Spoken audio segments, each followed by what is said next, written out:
હળદર. સરસ મજાની સેવ બની રહેશે. નવી રેસીપી આવી ને આજ તો. હા, નવી રેસીપી હમણાં દિવાળી પર કરી હતી, પછી કઈ કરી નથી. હમણાં સાંજે ઓળો હોય, ભાજી હોય, એટલે સેવ ટમેટા ક્યારેક હોય. અને આમાં હળદર, મીઠું, ઝીણી સેવમાં, રંડે કાળી સેવ મમરામાં, અને શાક પણ બનાવ્યું. હા, એમ મોઢું તો સારું હાલ્યા કરે છે કરવામાં. સેવ ટમેટાનું શાક. એટલે આપણે ઘરે સેવ બનાવી, ઘરની સેવ વાપરવી શાકમાં. મહેનત થોડીક થાય, પણ ઘરે બનાવેલી સારી હોય. થોડી ફ્રેશ. અને બહારની તો કઈ કરેલી હોય. બહારની વસ્તુ ન ખવાય, ચોખ્ખું વસ્તુ ન હોય. બહારની વસ્તુ તેલ જાણે હાવ સસ્તા માયલી વાપર્યું હોય એને. અને લોટ ને ચણા ને બધી હલકા માયલી જ વસ્તુ હોય. ઘરની વસ્તુ સારી હોય. સેવ તો ઘરે બનાવીએ છીએ, એટલે આજે સેવની રેસીપી છે. ગાંઠિયા સેવ, ખારી સિંગ. બસ એવું ખાજે રાખવાનું થોડું એટલે આવી જાય. અમદાવાદ કે સુરત ગમે અહીંયા જતા હોય. હા, ઘરેથી ખાઈ નીકળ્યા પછી રસ્તામાં ખાધે રાખવી થોડું. હા, હમણાં એવું જ કરવાનું છે. હમણાં પછી હમણાં પાછું અમદાવાદ લગ્નમાં જવાનું છે. મોઢું તો મોટું છે ને, મોઢું તો એવું કેવું છે. મસ્ત મજાનો લોટ બંધાઈ ગયો છે, જઈ શકો છો.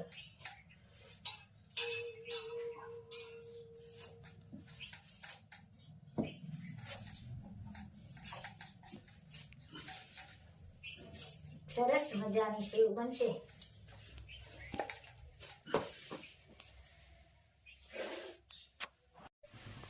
સરસ મજાની સેવ બની રહી છે, જોઈ શકો છો. મસ્ત મજાની સેવ મશીનથી બની રહીશ ભાઈ. છંછો કહેવાય, છંછો. મશીન સંસો ફૂલ પડવાનો છંછો. ભાવતી હોય ભાઈ કોમેન્ટ કરજો. બસ સારી કોમેન્ટ કરી રહ્યા છે. કાલ તો મામી આવ્યા ને મજા આવી ગઈ. બાને મજા આવી ગઈ, બધા મજા આવી ગઈ. આપણે કોકલા થયા તરત અહીંયા આવી ગયા હતા મળવા જમીન. સરસ મજાની સેવ બની રહી છે, જોઈ શકો છો. ખૂબ લાઈક કરી રહ્યા છો, ખૂબ શેર કરી રહ્યા છો, ખૂબ સબસ્ક્રાઇબ કરી રહ્યા છો, અને કોમેન્ટ પણ સારી આવે છે બધાને. તો બધાનો ખૂબ ખૂબ આભાર. બધાને જય સ્વામિનારાયણ, જય શ્રી કૃષ્ણ, જય જિનેન્દ્ર, જય સિયારામ. સેવ ટમેટાનું શાક બનાવવાનું છે. મસ્ત મજાના આદુનું કટિંગ, અને તેલ પણ મુકાઈ ગયું છે. તળી છે, પાપડ અને કાચરી. સરસ મજાની ભરપર અને કાચરી ચલાઈ ગઈ છે ને. હવે તો આ ટમેટા સેવનું શાક ચાલી રહ્યું છે. અને ભાખરી બનાવી છે. ભાખરી ને રોટલા. આપણે જો કે એક ભાખરી, બે રોટલા. મસ્ત મજાનું શાક.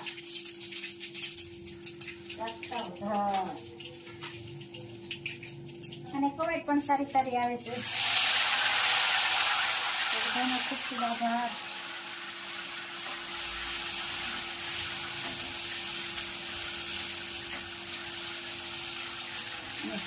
ગ્રેવી જેવા થવા દેવાના. પછી પાણી નાખવાનું, સેવ નાખવાનું, થોડી ચટણી, હળદર, ધાણા જીરું. અને આદુ વાળું શિયાળામાં શાક સારું લાગે. આદુ નાખીને કરજો અને કોમેન્ટ કરજો ભાઈ કેવું લાગ્યું. અને આ નિમક. સરસ મજાનો વઘાર થઈ ગયો છે, જોઈ શકો છો. મસ્ત મજાનો વઘાર.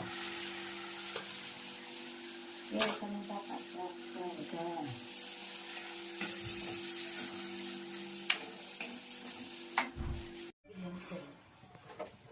સેવ ટમેટાનું શાક સરસ મજાનું તૈયાર થઈ ગયું છે. અને સાથ મેં ભાખરી. સરસ મજાનું શાક બની ગયું. ભાખરી પણ તૈયાર. અને ભાઈ હવે જમવાની તૈયારીમાં છે.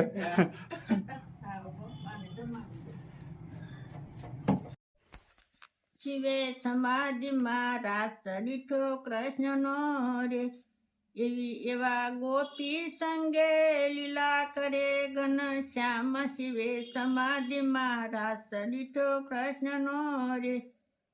એવી વેણુ વગાડી વાલે વિઠલે રે. ત્યાં કાંઈ કાઢ્યો મધુરો સાદ શિવે સમાધિમાં રાસ દીઠો કૃષ્ણનો રે. એક શારદ પૂનમની રાતડી રે. એવી ચંદ્ર સડોય કાશ શિવે સમાધિમાં રાસ દીઠો કૃષ્ણનો રે. એક ઢોલ વાગે ને બીજી ઢોલકી રે. ત્યાં સોળે શરણાયુના સુર શિવે સમાધિમાં રાસ દીઠો કૃષ્ણનો રે. એક ગમર વાગે ને બીજી ઘૂઘરી રે.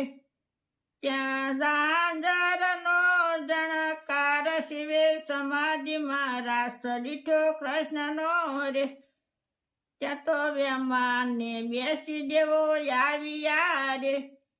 ત્યાં પુષ્પોની વૃષ્ટિ થાય શિવે સમાધિમાં રાસ દીઠો કૃષ્ણનો રે. ત્યાં તો સૌદે બ્રહ્માંડ લગ્યા ડોલવા રે. ત્યાં બ્રહ્માજી ભૂલ્યા વેદ શિવે સમાધિમાં રાસ દીઠો કૃષ્ણનો રે. કર જોડીને ભક્તો કરે વિનતી રે. એવી શિવની સમાધિ છૂટી જાય શિવે સમાધિમાં રાસ દીઠો કૃષ્ણનો રે. જય સ્વામિનારાયણ. ખૂબ સરસ મજાનું કીર્તન ગાયું મારા ભાઈએ. કૃષ્ણ ભગવાનને ગોપીઓનો રાસ ચાલતો હતો ત્યારે શંકર દાદાને એમ થયું કે હવે હું રમવા જાઉં. તો એ પાર્વતીજીએ ના પાડી કે એ રાસમાં તમારે ન જવાય. પણ શંકર દાદા રહી ન ગયા. પછી શંકર દાદા એવું કર્યું, ગોપી પોતે બન્યા, હાડી પહેરીને આમ અસલ ગોપી જેવી ગોપી બની ગયા શંકર દાદા. અને જ્યાં શંકર કૃષ્ણ ભગવાનને અને ગોપીનો રાસ હાલતા હતા ને એમાં ભળી ગયા. એટલે કોઈને ખબર ન પડે કે આ કોણ છે એમ. અને મીડાઈને હારે રાસ લેવા પછી તો એવો રાસ જામ્યો. અને એટલા બધા શંકર દાદા મશગુલ બની ગયા રાસ રમવામાં. તેની હાડી માથેથી વિખાઈ ગઈ, એની જટા છૂટી ગઈ. પછી તો ગોપીઓને ખબર પડી કે આ તો ભોળાનાથ છે. પછી તો ભોળાનાથને ખબર નથી આ હાટલો માથેથી વિખાઈ ગયો છે, મારી જટા છૂટી ગઈ છે. પછી ગોપીઓ તો બધી ભેગી થઈને દાંત કાઢે. અને શંકર કૃષ્ણ ભગવાને ખુદ મીડિયા દાંત કાઢવા કે ભોળાનાથ તમે શું કર્યું એમ. એ કે મારે પછી તો શંકર દાદા એવા શરમાણા. પણ પછી તો શું કરે એ કે મને એવી ખબર નહોતી રહી, પણ મને રાસમાં એટલા બધા હું મશગુલ બની ગયો હતો. આવું સત્ય ઘટના બની ગઈ છે. કૃષ્ણ ભગવાનનો રાસ હાલતો હતો, એમાં શંકર દાદા ખુદ પોતે રાસ રમવા આવ્યા હતા ગોપીનો વેશ ધરીને. અને એને હાડી વિખાઈ ગઈ હતી, જટા હાથ છૂટી ગઈ હતી, એટલા મશગુલ બની ગયા હતા. જય શ્રી કૃષ્ણ, જય ભોળાનાથ. Jai